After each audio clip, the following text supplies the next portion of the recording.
Welcome, guys, to the second edition of Developer Story.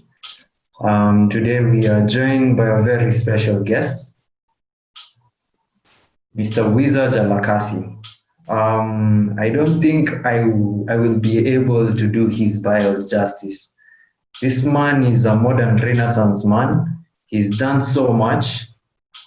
Being an entrepreneur, first of all, he's been in the entrepreneurial space for more than 10 years. And he's a constant learner. He wants to see changes and innovations in Africa. And the fact that we have him here with us, we're very humbled, very, very humbled, and we're willing to listen to what he has to offer. So, shall commence with Eddie Kago explaining more. Thank you, everyone, for the introduction of Wiza and the program. So thank you, everyone, for attending today's event. Today's event is USIU's community of DevC Nairobi, Facebook Developer Circles Nairobi, which is a series of talks and sessions to have practicing tech techies and practicing tech leaders give talks and share their experiences, their journeys, and what they can see ahead in terms of what's coming up in tech, what we can get into as developers, and also for student developers in campus. So my name is Eddie Kago. I'm the community leader of Facebook Developer Circle Nairobi. And as Evans mentioned, we have Wiza Jalakasi. Wiza is an alumnus of USIU Africa, and he's well versed in tech in Africa, in the region, and he's based in Nairobi, Kenya. And this interview is going to take 1 hour in form of a Q&A format. And then after that, we're going to have questions from the audience, and yeah, we can get started. Karibu Wiza, and over to you, Evans. Okay. Thank you, Eddie. Nice. So yeah, we are grateful again for you coming up, and we'll get right to it. So for the first question, we wanted to actually know who you are as a person, and yeah, sure. why you do what you do. So we wanted to know about how your life was growing up as a kid in your parents' home. What were the inspirations behind the man you are right now, and how was it? What was the journey that transitioned you to fall in love with tech, essentially? Okay. So yeah, I was born and raised in Blantyre, Malawi, very small town in Malawi. My dad used to buy and sell computers, used to import them from South Africa and resell them in Malawi at a time where there was really nobody who was doing that business. I was in the late 90s and early 2000s. So both of my parents are entrepreneurs, and he would buy these computers, and because they needed to be sold cheaply, there was software, and would have to install operating systems on the computers, and then dispatch them to the final client. So I got into tech as a direct function of that, just like helping him set up the computers and get them ready for sale, and then watching him sell them. So this was at a very young age, probably between ages of 10 and 15. You say that your parents were entrepreneurs, and yeah, my dad used to buy and sell computers. So basically, the computers would come without any operating system. I would have to install Windows 95 or Windows 98 on them, eventually Windows 2000, Windows ME, and resell them. So I got into computers as a function of helping him do that. And he did that for many years. So over the years, I was able to pick up all of the essential skills. And then I was very curious, especially with the internet, using dial-up internet to just read a lot more and find out what's doable with technology. And that's kind of how I got it. Okay. what was the service provider at that time that was able to provide like internet for you to go and maybe like do research, maybe even start up on programming? Or even a better question, how did you learn how to code? Where did you get your resources from? Yeah, sure. So it was all dial-up internet. So I would have to like buy airtime and like do dial-ups. So what I would do is that I would like go online for 15 minutes, go to all the various web pages that I need to go to, and download everything ahead of time. So like saving a bunch of HTML web pages, copying, pasting the articles and content onto like a Word doc, so that and review them offline. And that was the only real practical way to do it. At some point, there was like the telephone company there, Airtel. Airtel was the only internet-enabled telephone provider there. They had a promotion where when you buy a new SIM card, you would get GPRS internet, free GPRS internet for 3 weeks. So I would then go buy new SIM cards every 3 weeks. And just use the free internet because that was like the most efficient way. It was still terribly slow, so like most downloads would have to run overnight, and yeah, it was a couple. That's how I got access. And then in terms of really just like I noticed with HTML that like when you save a web page, if you open it in a text editor, you see like different code. So I got curious about that and started like writing my own HTML, and that's sort of how I got into like the coding space. And then just like subsequent iterations of that, just doing the research, learning about what technologies are out there, learning how to use the technologies, and like iterating from there. You do that 10, 20, 30, 100 times, all of a sudden you can write PHP. So that was that journey. That's awesome. That's a splendid idea actually of actually trying something out of sheer interest and just playing along and iterating for multiple times until you actually become a master. So how did you start coming up with ideas? Because as we were like checking up your blog, I realized that by 16 you come with the first like that was like Napster. That was like Napster in Malawi at that time. How did you come up with ideas of what to make and iterate on? How do you come up with amazing ideas? Yeah, so I think that's very much a function of like looking at a problem and understanding that you want that problem is affecting you in a negative way, and you want to like deal with it. So like with the music download website, which is MW Tunes, if you go to www.mwtunes.com to this day, you'll still see it. It was very much like a result of I had a bunch of friends who were like making music and they were struggling to distribute that music. So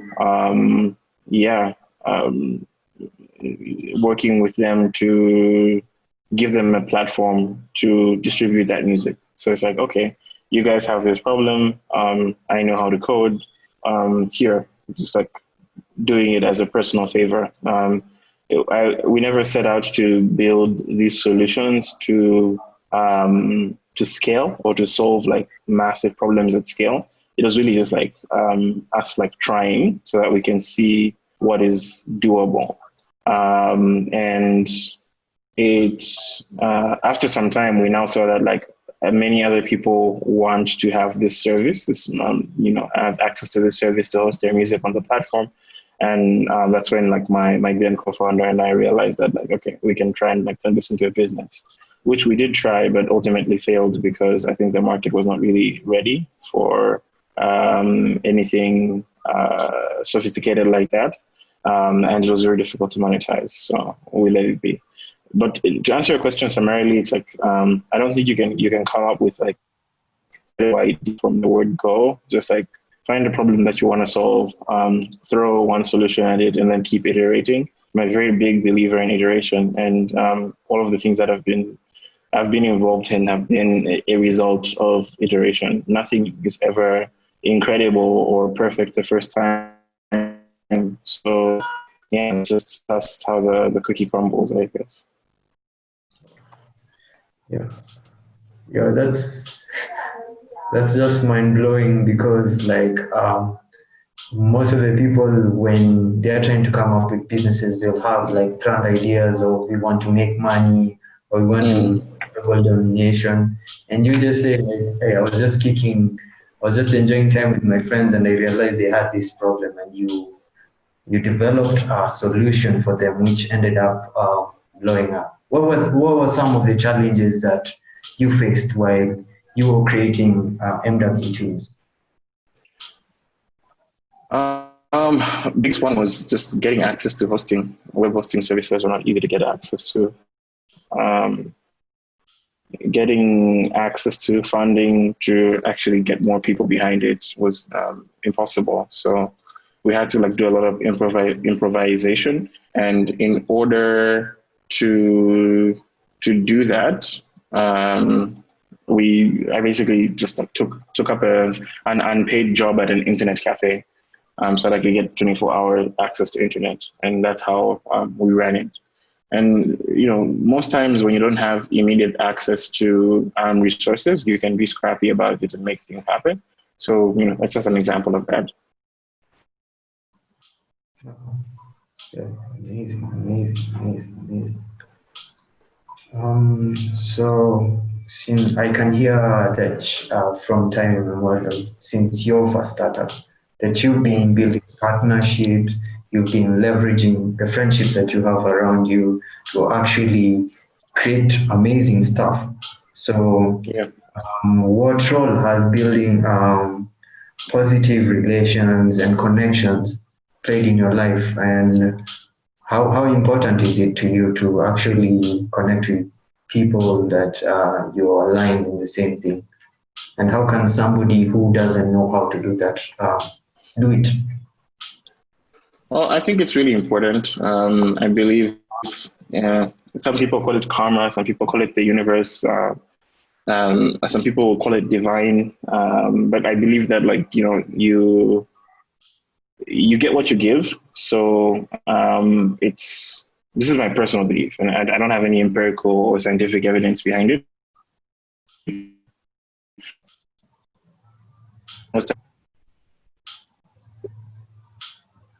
And he is expecting then people.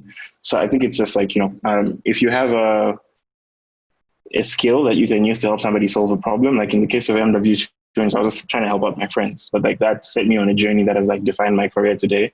If I was a selfish person and decided that like, okay, I'm not going to help you guys do this, then we would not have like built MW Insurance. So I think like, you can, to quote Steve Jobs, he has a famous quote that says, you can only connect the dots going backwards, like how certain things came to be. It's much easier to connect them going backwards as opposed to going forwards, because you don't really know what the future holds. So, I think it's really important to be nice to people, create more than you consume in the world. And sometimes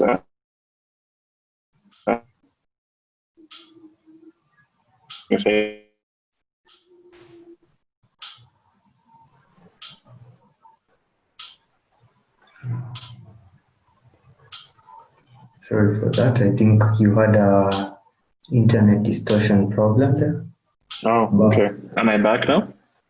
Yeah, you're back. At least we can hear you. So yeah, I think that was insightful, like the code also.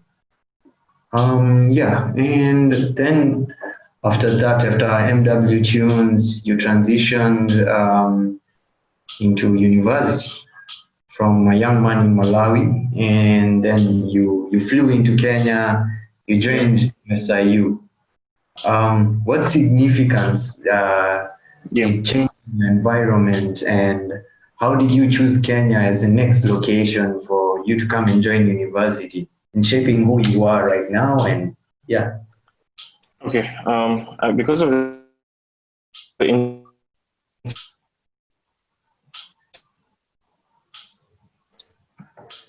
experience, I am gonna have to go off for about a minute while I'm doing that. So please excuse me. Okay. better. Like, let's see. Sorry for that time, but like, I guess it's a great segue into this question. What significance does location and environment play? I think it plays a huge role. Now, if you live in a country where you can't get a stable internet connection and you can't do Zoom events, in Malawi, it's only 12% of the population that has access to reliable electricity. The other 88%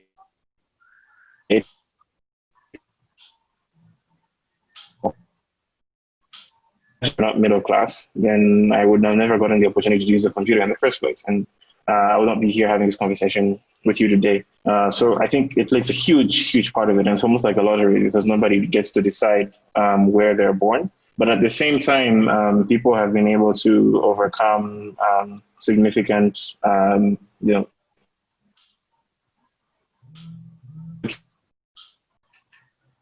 be able to move place where a place that's more suitable for their dreams. So a lot of like first generation technology entrepreneurs for African companies, a lot of them like had to move to the US to get access to those like funding structures and the expertise and whatever else you need in order to build those companies.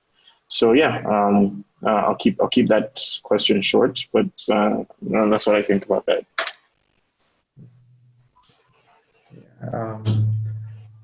That's a really humble answer, actually, for you to give, considering you normalize taking flights as Ubers. So yeah, glad for that. So on top of that, what is the most... like you don't get to start? Yeah, no, that was my point. You don't need to do that to start. You don't need to try. You just need to be in an environment that allows you to continue growing, and that can take shape in different forms and ways. It's not necessarily always that like your physical location. And I feel like nowadays this matters less and less because the internet has made the world smaller. But yeah, it's important to be in the right place.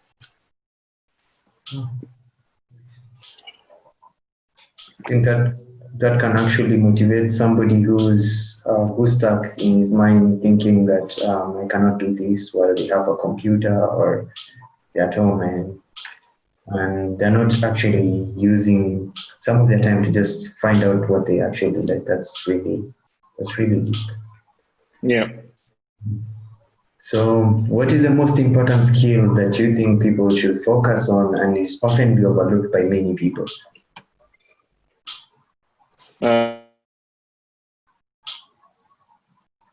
I think just like listening, the ability to like listen. People take it for granted that communication takes place when you have said your part or you have like produced a signal, but it's actually extremely difficult for communication to take place without like reliable feedback. So listening is a very important skill that people just don't pay attention to. People know how to hear words and make some degree of sense of them, but like active listening, taking the time to really understand what the person you're engaging with or having a conversation with is actually trying to achieve and the message that they're trying to send you. If you're able to comprehend messages with a high degree of fidelity, then it comes with a lot of clarity in your mind. So for example, if somebody tells you that they have a problem and they want it solved in XYZ way, and you're hearing that they want it solved in ABC way, it's not effective for either one of you, and you're just slowing down progress on both sides.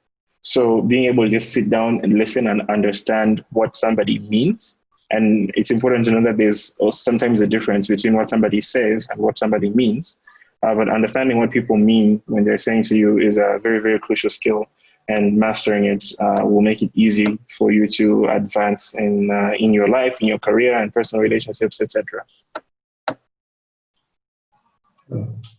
And how can somebody who's not good at who let's say doesn't have a skill, or what are some of the strategies that they can use to be a better listener and understander of, let's say, what somebody is talking to them? Practice. It's a matter of practice. There's not a lot that you can do but to train yourself. And a big part of learning how to listen more is just speaking less. That's what I think that's the best advice I can give. Okay.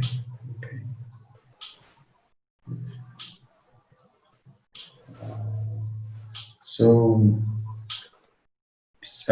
people look up to guys who have done greater things and they aspire to do great things. I'd say I looked up to you, and so this guy went to a really tough path and they came out in a really good way. So you think should aspiring entrepreneurs have mentors, and do you think that's important, and what role should they play in maybe looking for their mentor? Yeah, I think it's really crucial. There's a saying that no person is an island, and I don't believe there's any such thing as a self-made person. Everyone who has done anything has relied on the combined progress of humanity that has come before them. So having somebody who already has gone through the thing that you're going through or you want to do just makes it so much easier. There's another saying about like, what does it exactly say? It says that you should, to avoid, it's important to read, reading, so that you can easily come across and easily learn things that other people have labored for. And this is really like important in saving time. So I think having a mentor is just like a way to accelerate that. You have nothing to lose by getting help from other people. Most people who don't have mentors, I think it's an ego thing. They think they're very bright and very special and they can make it on their own. But even the most successful people in the world have had mentors, including Jeff Bezos of Amazon, Mark Zuckerberg of Facebook, Sundar Pichai of Google. All of them have mentors and guides, because it is impossible for any one person to know everything. So it's usually a function of like, what can I learn from other people? Did you have a mentor while you were starting your tech journey, and what loopholes were they able to help you through, and how effective were they in your life during that time or right now? I still do have mentors. So the quote I was referencing is a quote by Socrates, and it says, "Employ your time in improving yourself by other men's writings, so that you shall gain easily what others have labored for." I would replace the word men with people, because I think it's a very backwards idea to not believe in gender equality today. So I think that's like super useful. Yeah, I still do have mentors today. Many people who are helping me out throughout my career. I've had mentors and guides, and the way mentorship works, it's really so you're talking or engaging with, but then they also don't know everything in the world, so you're exchanging ideas. And I think it's really important for young people to broadcast what they're doing to as wide as possible an audience. That's why I blog and tweet a lot. And by doing that, you're leveraging the power of the internet to increase the possibility that you collide with somebody who might want to mentor, guide, or assist you. And I think that every aspiring entrepreneur should have this. That's really insightful and very interesting, actually.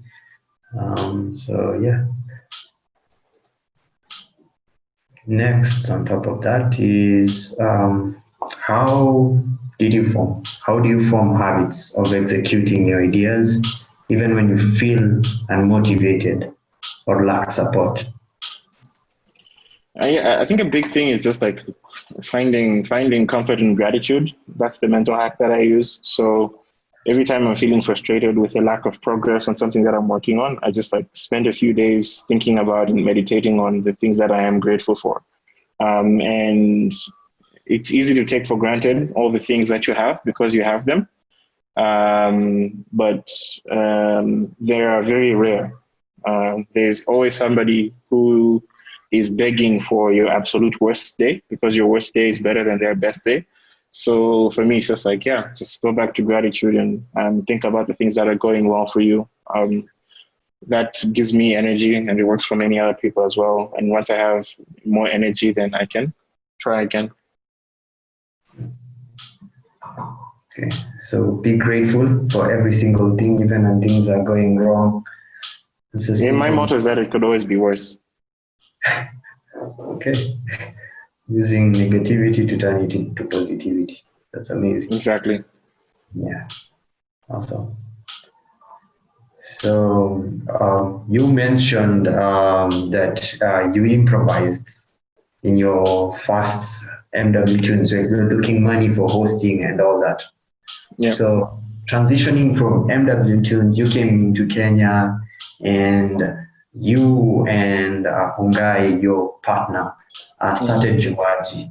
And you were able to raise capital. So before you guys raising capital, I'm sure starting up, you had to look for some funds to actually host Juwaji up and get it running. So what are some of the strategies that you use to raise capital, and which ones can guys who are starting up right now use?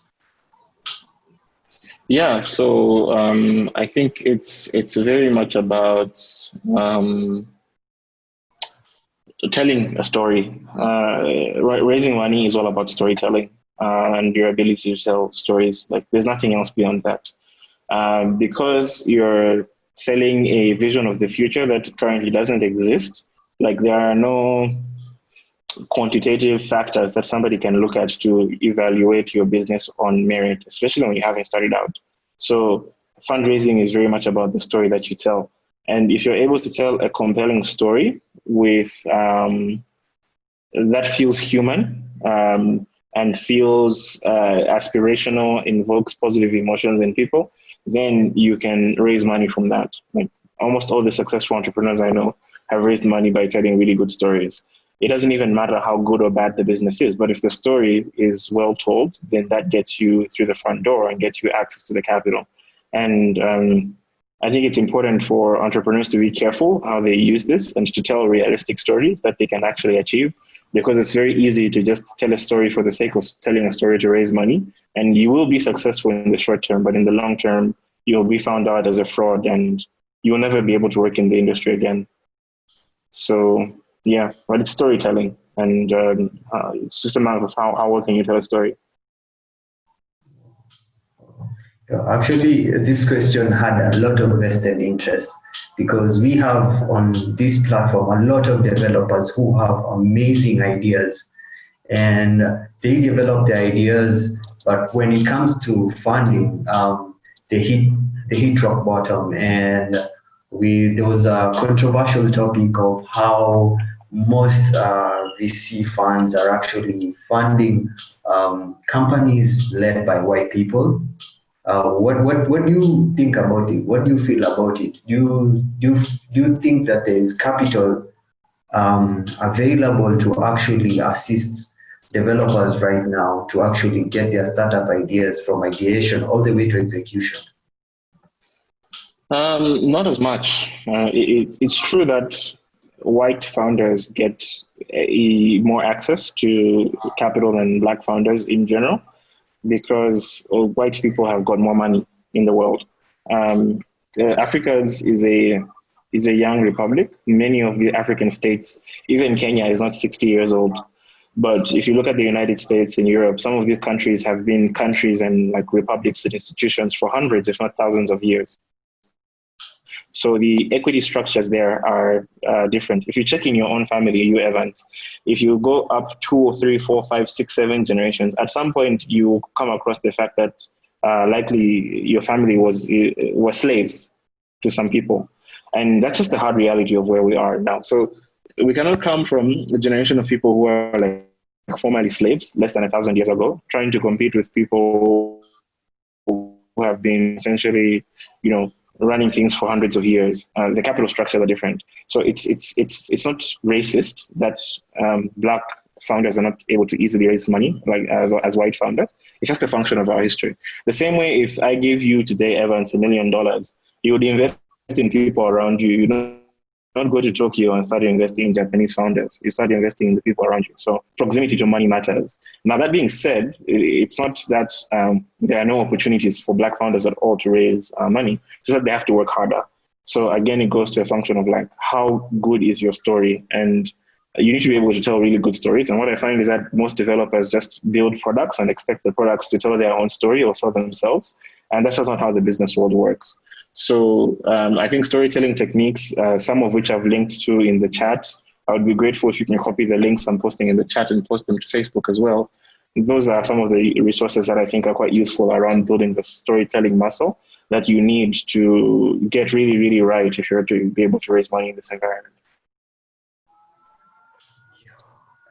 That's actually mind-blowing. I think listening to you explain that it's not even a story of racism, but more about the proximity of, and also the generational wealth that has been built since time immemorial. So you're trying to say that right now, as Africans, we need to work harder. We need to be more precise with our ideas. We need to build that muscle so that we can get to the level that they were, and it won't happen today or tomorrow, but it will take time for us to actually do that. That's exactly what I'm saying. Yeah. Okay. So if there were guys who, on top of the resources that you've given, if there were guys who had ideas and wanted to get somebody, like let's say the mentor, are there specific locations that you think they would go to actually get help like that? I think that the best way to find a mentor is to be somebody worth mentoring. So there are millions of people, billions of people all over the world who are looking for mentees, but no one wants to mentor somebody who's not already taking initiative and doing something. So that's why I think it's really important for people to do things and broadcast that they're doing things. So instead of using social media to only participate in whatever social trend is going on, like create content, write blogs, do videos, and eventually you get noticed. And when you get noticed, things tend to happen for you. Okay. Interesting. So get noticed. Awesome. So this is another interesting question. So what do you think about the current perception of success and failure in Africa? I forgot to add the failure part because it also, it's like a double coin. So what do you think about the current perception of success and failure in Africa? And how can people start thinking about it in the right way that will inspire growth? Well, I think there's no general definition of what success is. Everyone should define success for themselves on a personal level. And the idea that success can be measured in aggregate for individuals is just false, in my view. So I think that people should write their own stories of what success and failure looks like to them. But on failure specifically, I think that Africans have been taught that failure is a bad thing. So, for example, like, you know, you're growing up in school, you fail an exam and your parents punish you for it. I think that's less. I think failure, when it comes to this industry, is part of the process. Everything is iterative. So, yeah, that's my thoughts on that. Everyone should write their own stories around what failure and success means.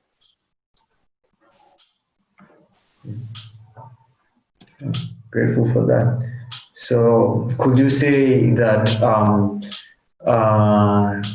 both of them have played a big role in making you move forward, transition forward into where you are right now? Absolutely. Yeah. Writing my own idea and having my own understanding of what I think success means has helped me a lot. So I think everyone should do that. Makes it easier and reduces people's societal expectations. So yeah. How can you be numb to society? Because you are around it every single day. We wake up, we're surrounded by a social circle, people who think in a certain way. Our parents have brought us being a certain way. How do you build that muscle? Because you've spoken about building a muscle to actually be insufferable to what other people are thinking about you or the type of story that you're trying to write.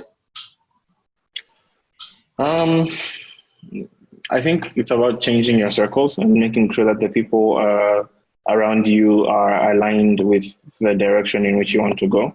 So it's difficult to numb yourself to society, but you can change the people around you so that the people around you are aligned with who you are and what you want to do.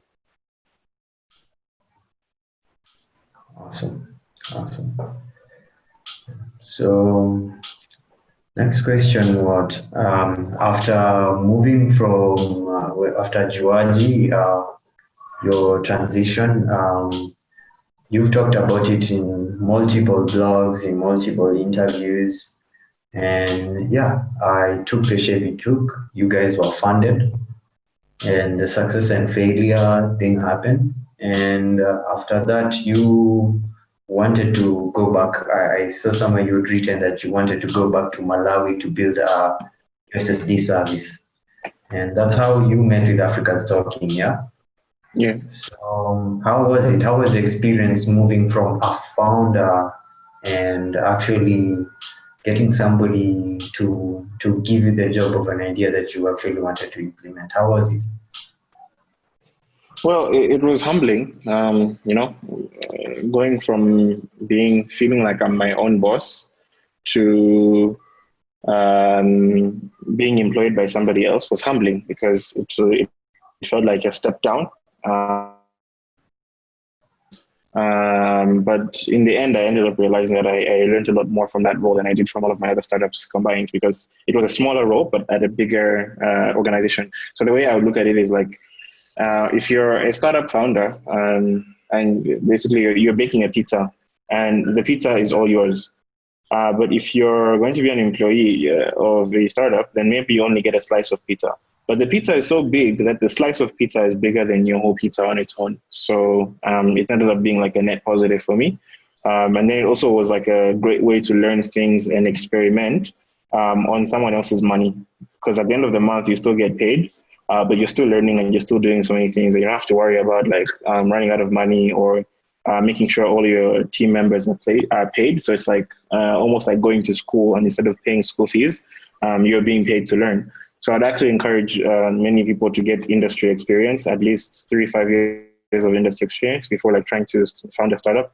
This idea that you come up fresh out of college or you drop out of college and like build a startup and be successful, it statistically doesn't happen that much. But then because the media amplifies it, because it's an exceptional story, everyone starts to think that like, oh, okay, the path to being a startup founder is that like I should drop out in my final year, raise a lot of money and be successful. That's not how it actually works in the real world. So there's nothing wrong with getting a job. And I think that's the most important thing that I learned. It's been very useful for me. Awesome.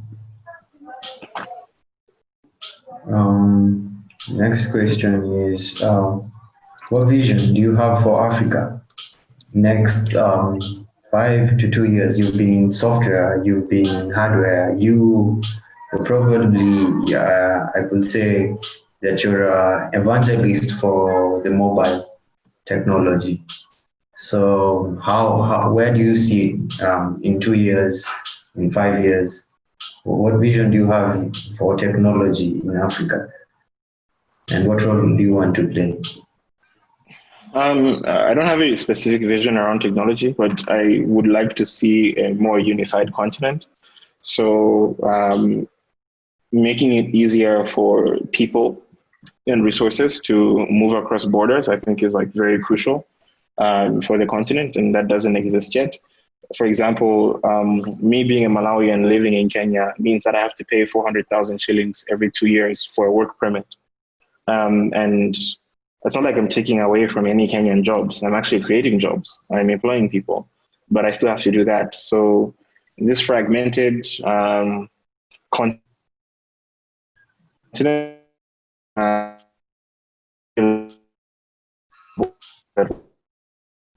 Kenya is 50, 57, 56 years old. These are not our ideas. This was not how the continent was. So if we can move towards unifying the continent politically and from like a business perspective, yep.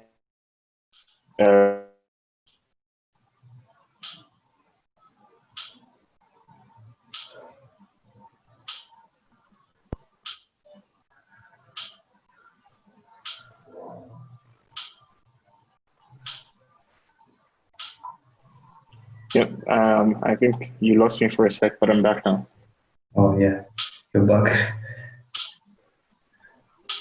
Okay. Did my answer come across? Yeah, your answer came across about Africa being unified and the economic system being okay. Yeah. So yeah, I guess that was also really insightful. Being stuck in a bubble thinking about Kenya alone, I guess, is really tough. And seeing guys from all different continents and you reaching out to people from different places actually has inspired and provoked a lot of guys. So I'd like to say thank you for that also. You're welcome. So for final question, how do you keep in touch with new tech, innovations, new methods of raising funds, and yeah, how do you keep in touch with all this? And how do you keep aligned with what you really want? I use Twitter a lot. So Twitter is very useful for me in just coming across and learning what's happening in the world. A lot of news. I think Twitter is the leading source for news, especially around technology. So like I follow that a lot. Then I obviously read quite a number of publications. I would recommend like techcabal.com. It's pretty good for getting news on what's happening on the continent. I subscribe to newsletters. One of my favorite is a newsletter called Afri Digest by Emeka Ajene, an American Togolese entrepreneur. I think that's like really great. But you need to read a lot. If you're trying to stay up to date in this industry, you need to read a lot. And people who are allergic to reading will not manage to stay ahead. And then, listen to podcasts about the industry. There's another great podcast called The Flip Africa. They have a newsletter on the podcast. I'm putting links to all of this in the chat window, so maybe people can use that to stay informed. And then here in Kenya, there's like the likes of Tech Moran and Tech Wiz. Those are the local publications that I think are doing really well. So yeah, just read a lot. Okay. Are there any specific fields that like engineers should look at that have a really big problem that we can maybe start thinking about heavily? I think that's a question that every engineer should answer on their own. The world is full of problems, otherwise it would be perfect. But it's not perfect. So, we need to make it so. And that's very much of a function of people finding the problems that they feel they're uniquely positioned to solve and doing that. Okay. Thank you. That was an awesome answer. Back to people telling their own stories. So yeah, thank you very much for that. Yeah, so, it's a very individual journey. Grateful for that. So I will give Collins the next sections. He will be able to ask more questions from the audience. Great. Happy to do that.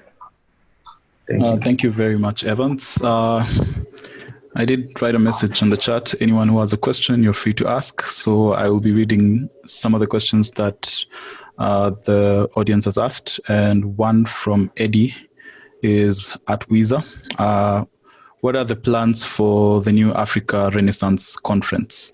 Will it remain annual, or will there be an intermittent event over the year? That's a good question. Honestly, we're not very sure yet. So for those who don't know, the New African Renaissance is a project I've been working on with a few friends, where we hosted a conference in June of this year and had a number of interesting speakers from all over the world. Depending on the state of the world and how things continue to go, I think we might end up doing it sooner. And have smaller sub events that will be very context specific, but then the main event will only take place once a year because it's a lot of time, energy, and effort to organize. So yeah, I hope that answers your question. Eddie. Oh, that's cool. I do have my own personal question I'd like to ask. You didn't mention, I've seen from your blogs that you're quite passionate about flight simulation. And I'm curious to know how far you are in implementing some sort of technology to improve sort of the flight safety mechanisms in place at the moment. How far are you with that?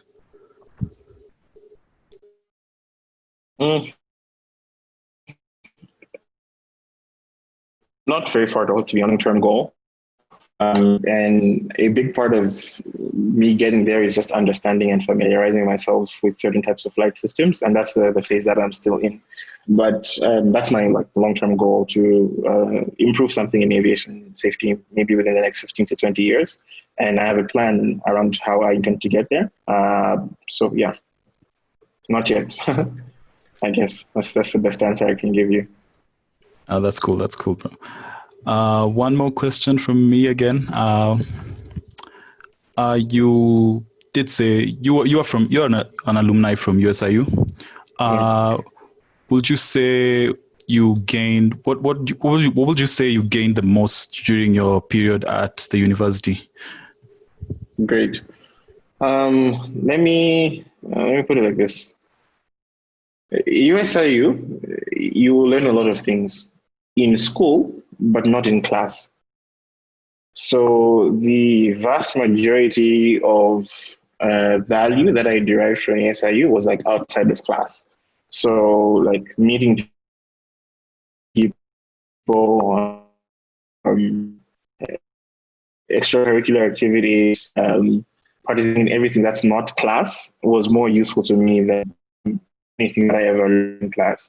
And I think that some people see USIU and see that, oh, okay, I'm only in class for 3 hours a day, so let me laze around and spend the rest of their time just being lazy. I think that's wasting the opportunity and the benefits that USIU provides. So all the most important lessons I learned in USIU, I didn't learn them in class, but I learned them in university. So I would recommend people step outside of that bare minimum bubble and actually engage, do extra career.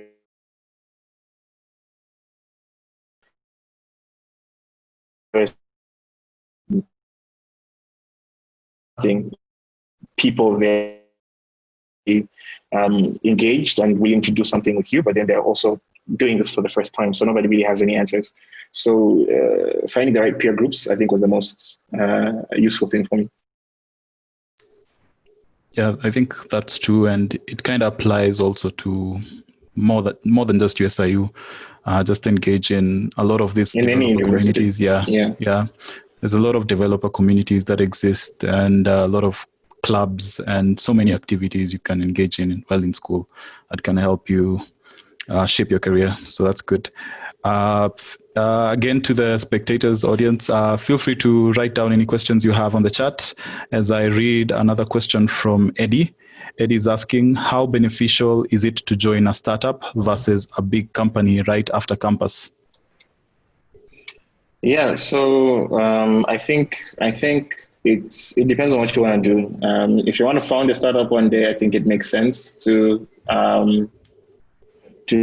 join a startup, because you get to learn a lot about that industry and how to operate in that industry.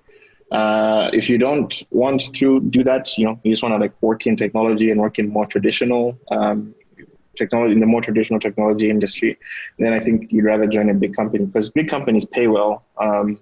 And I like living comfortably. So in the beginning, at the beginning of your career, you're likely to get more pay by joining a big company.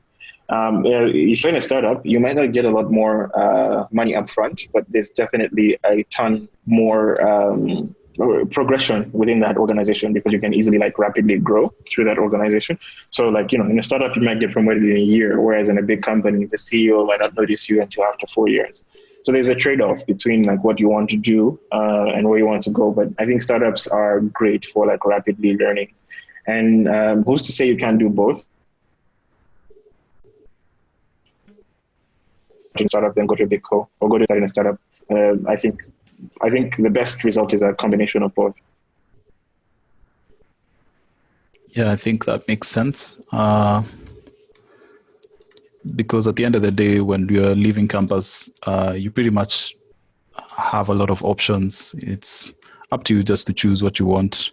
And sometimes you wouldn't really have that many options. You just applied for as many jobs and get lucky to either land at a startup or a big company. Definitely. So, yeah. So anyone else with a question, feel free to ask as we approach the end of the meeting. If anyone feels like speaking up, you are also welcome to do that.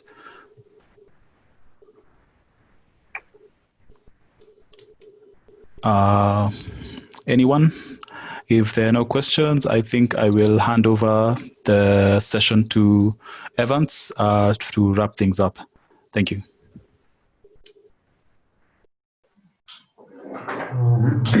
Okay, so I hope this has been one of the most insightful talks that we've had.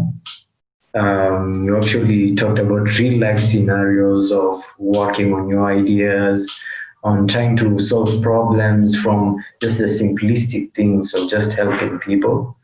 And yeah, that was really, really insightful. It also gave us advice on writing our own stories, which I think most of us have been taught to just live in the communal bubble. So busting that bubble and trying to pave a path for yourself is really awesome. And I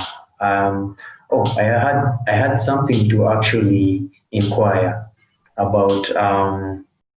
You also in the VC track and you're a scout. So how can guys reach to you actually? Yeah, great question. You can email me if it's about venture capital and fundraising. I look at decks.